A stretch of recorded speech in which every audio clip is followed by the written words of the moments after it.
আসসালামু আলাইকুম, আমি মোহাম্মদ মেহেদী শাহিন, আমি একজন sonologist, clinical lifestyle medicine practice কোর্সের থার্ড বছরের ছাত্র। আমার রোল 02-25-34। সুরেন্দ্র ডাক্তার পবিত্র কুমার সিং স্যার অত্যন্ত নিষ্ঠা এবং দক্ষতার সহিত এই কোর্সটি সম্পন্ন করেছে। স্যারের পড়ানো এই কোর্স থেকে আমি অনেক কিছু শিখতে পেরেছি। আশা করি এগুলো আমার অনেক কাজে দেবে।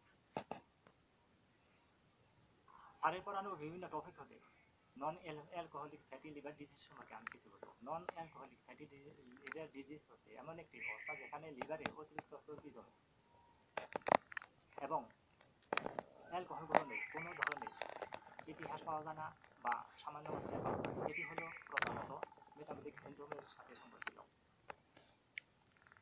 কারণ ইনসুলিন রেজিস্ট্যান্স, স্থূলতা, টাইপ 2 ডায়াবেটিস, উচ্চ মাত্রায় ট্রাইগ্লিসারাইড, খাদ্যাভ্যাসে অতিরিক্ত চিনি ও প্রক্রিয়াজাত খাবার।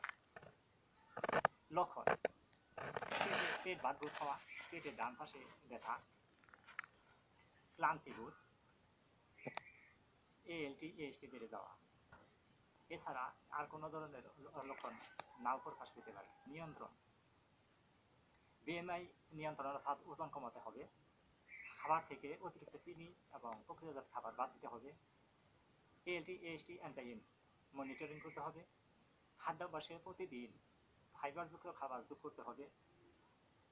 এছাড়া যদি কেউ আপনারা ডায়াবেটিসের রোগী হন, তাহলে আপনার মধ্যে যদি ডান পাশে পেটের ব্যথা, হালকা ব্যথা থাকে, পেট বারবার হয়, তাহলে দেরি না করে খুব দ্রুত ডাক্তারের সাথে যোগাযোগ করুন।